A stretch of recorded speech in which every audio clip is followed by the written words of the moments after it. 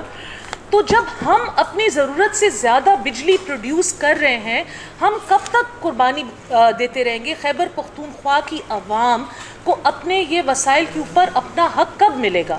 یہ وہی سوال ہے جو عوامی نیشنل پارٹی عرصہ دراز سے پوچھ رہی ہے. اور کیونکہ اس سوال کا جواب یا اس چیز کو ایک کلمینیشن پوائنٹ تک کوئی لوگ ایسے ہیں جو نہیں لانا چاہتے, اس لیے ہمیشہ مختلف طریقہ کار سے عوامی نیشنل پارٹی کو الیکشن اور پارلیمنٹ سے دور رکھنے کی ایک سازش ہوتی ہے. فیڈرل گورنمنٹ جو اے جی این قاضی کا ایک فارمولا ہے, جو پاور شیئرنگ کا فارمولا ہے, اس کو کنٹروورشل بنانے کی کوشش کر رہی ہے. اب مجھے سمجھ میں نہیں آ رہا کہ سلیکٹڈ پرائم منسٹر کی حکومت لائی کس لیے گئی ہے. یہ کوئی کام کرنے کے لیے لائی گئی ہے, یہ یہاں پہ حکومت کرنے کے لیے لائی گئی ہے, یا یہ جو ہمارے ہارڈ ارنڈ ڈیموکریٹک پروسیس کے جیسے 18th امینڈمنٹ, جیسے اے جی این فارمولا, جو ہمارے ایک سٹرکچرز ہیں, ان سٹرکچرز کی نیو ہلانے کے لیے یہ حکومت آئی گئی ہے. جو ان کے 365 اسمال ڈیمز کا وعدہ تھا, وہ ڈیمز کہاں ہیں؟ 3 ڈیمز بھی دکھا دے جی, ہم سب جا کے تالیاں بجا لیں گے ان کے ساتھ, ادھر ان کی ذرا ہم بھی خوشی منا لیں گے. فیڈرل گورنمنٹ اب ایسی ہو گئی ہے کہ وہ خیبر پختونخوا کی حکومت کے ساتھ ایک پیج پہ بیٹھنے کے لیے تیار نہیں ہے. حکومتی اراکین اپوزیشن کے parliamentary members MPs سے بار بار رابطہ کر رہے ہیں کہ ہم یہ آواز نہیں اٹھا سکتے, ہمارے صوبے کے ہائیڈل پروفٹس کی آواز آپ لوگ اٹھائیں. اور ہم نے بجٹ سیشن کے دوران, اس آن گوئنگ سیشن کے دوران, ہر ممبر نے اپنی اسپیچ میں اس بات کا ریپیٹڈلی اظہار کیا ہے. لیکن ہم اسپیچ جب اسمبلی میں کرتے ہیں تو کوئی سننے والا ہوتا نہیں ہے. چیف منسٹر صاحب نہیں آتے, منسٹر صاحبان نہیں آتے, ہم تو وہ ایک خالی ایوان کو, کرونا کے ہاتھوں پریس بھی اب نہیں آتی, تو ہم تو خالی ایوان میں چیخ کے اپنے واپس آ جاتے ہیں. یہ جو سی ایم پختونخوا ہیں, جو last council of common interest کی میٹنگ ہوئی تھی, اس میں وہ بولے ہی نہیں. اگر آپ میٹنگ کے منٹس نکال کے دیکھیں تو آپ نوٹ کریں گے, ایسا انسان ہماری نمائندگی کیسے کر سکتا ہے جو ہمارے حقوق کے لیے اپنی آواز ہی نہیں اٹھا سکتا, جو بول ہی نہیں سکتا. اس آدمی سے ہم کیا ایکسپیکٹ کریں گے؟ اس کے بعد ہمارے انفارمیشن کاؤنسل کے ممبر تیمور باز خان ہیں, وہ آپ سے ذرا لوکل گورنمنٹ کے بارے میں ذرا ڈیٹیل شیئر کریں گے. تھینک یو جی. السلام علیکم جی, شکریہ یہاں آنے کا. اپنے ٹیم ممبرس کا بھی شکریہ ادا کرتا ہوں جنہوں نے مجھے موقع دیا. بات کرتے ہیں ایل جی پولس, جس کو ابھی پوسٹ پون کر دیا گیا. جیسا کہ آپ کو اور ہم کو سب کو پتہ ہے, یہ کچھ وعدے جو آج ہم یاد دلانا چاہتے ہیں ان کو, موجودہ حکومت کو, ہمارے اگست 2019 میں یہ ہو جانے چاہیے تھے ہمارے الیکشنز لوکل گورنمنٹ کے, جس کا وعدہ کیا گیا تھا کہ اس کو ہم نچلی سطح تک لے جائیں گے, عوام کو ہم اس ملک کا جو حاکم ہے صحیح معنوں میں بنائیں گے. لیکن اگست 2019 اس کی مدت ختم ہو گئی. پھر جو رولز ہیں وہ یہ بتاتے ہیں کہ 90 دن کے اندر ہم نے پھر یہ الیکشن کرانے بھی ہیں اور جو اختیارات ہیں وہ منتقل کر بھی دینے. لیکن آج تک ایسا کچھ ہو نہیں سکا. یہ کہتے ہیں L G act 2013, local government act 2013, یہ بات کر رہی ہے. کسی میں جو اور باقی مسائل ہیں جو ابھی تک عدالت میں, تو عدالت کے فیصلے کا بھی ہمیں انتظار کرنا ہوگا. جیسے کہ ضلع میں کوئی ڈسٹرکٹ ہماری وہ سیٹ اپ کوئی نہیں ہوگا, تحصیل بیسڈ پہ سارا نظام ہمارا چلے گا. تو یہ ساری چیزیں جو ہیں ان پی تو اس کو بالکل قطعاً قبول نہیں کرتی ہیں, مخالفت بھی کرتے ہیں. اور اس کے علاوہ ہم ڈیمانڈ بھی کرتے ہیں کہ جو وعدے کیے گئے تھے ایٹ لیسٹ اپنے وعدے ہی پورے کر دیں.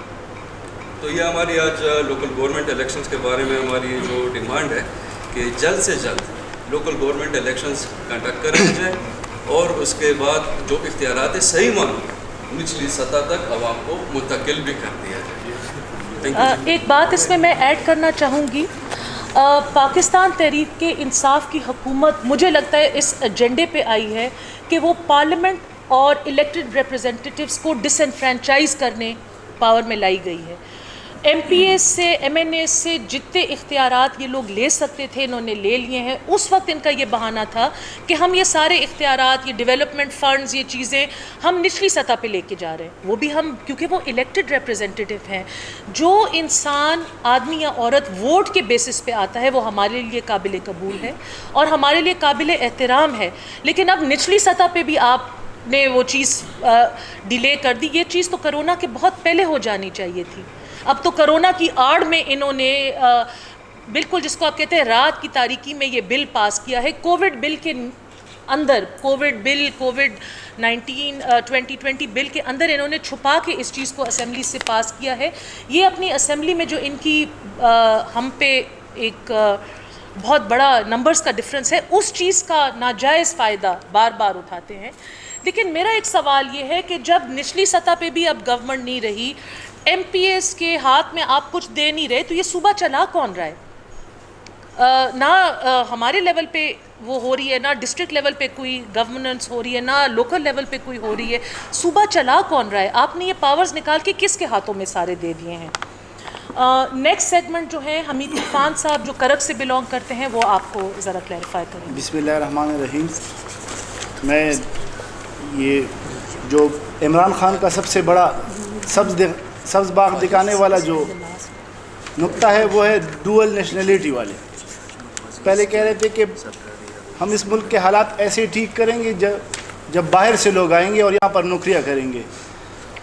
بالکل اس طرح ہی ہے، کیونکہ اب پارلیمنٹرین جتنی بھی ہیں، M N As, M P As, ان کے پاس تو اختیارات نہیں ہیں، لیکن ایک گروپ آف فرینڈز ہے جن کو اسپیشل اسسٹنٹ بنایا ہوا ہے پی ایم صاحب نے، جن کو ایڈوائزرز بنایا ہوا ہے. اور یہ سارے پاکستان کے نہیں ہیں، باہر سے لوگ آئے ہیں، نوکری کے لیے آئے ہیں، لیکن ڈائریکٹ منسٹریز پہ بیٹھ گئے ہیں. اور ایک ایسا سسٹم بنایا ہوا ہے کہ ان معلومات تک رسائی کو پارلیمنٹرین وہاں نہیں جا سکتے. لیکن زلفی بخاری صاحب جو ان کے سب سے لاڈلے ہیں اور سب سے قابل اعتماد ہیں، وہ یو پی کے نیشنلٹی ہولڈر ہیں. اس کے بعد جو ہے شہباز گل صاحب، وہ یو ایس کے ہیں. تو کیا یہ جو پارلیمنٹرین جو عوام کے منتخب نمائندے ہیں وہ کیبنٹ میں نہیں بیٹھ سکتے، اور جو باہر سے لوگ آئے ہیں وہ بیٹھ رہے ہیں، تو ان کے پاس جو معلومات ہوں گی تو کیا وہ اپنے ملک میں وہ شیئر نہیں کریں گے؟ تو یہ سیکیورٹی رسک ہے. ان لوگوں کا کیبنٹ میں بیٹھنا ایک سیکیورٹی رسک ہے.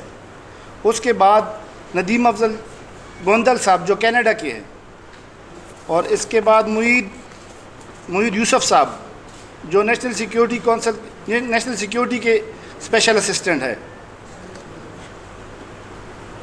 وہ یو ایس کے ہیں، وہ یو ایس کے. اور سب سے جو اچھی اور حیران کن بات ہے، اچھی ہے یعنی ڈاکٹر حفیظ شیخ صاحب جو فائنانس کے ایڈوائزر ہیں، ان کے اپنے ملک میں 2 اکاؤنٹ ہیں جس میں صرف 25,000 روپے ہیں، لیکن دنیا بھر میں 7 اکاؤنٹ ہے جس میں 134 کروڑ 75 لاکھ روپے ہیں.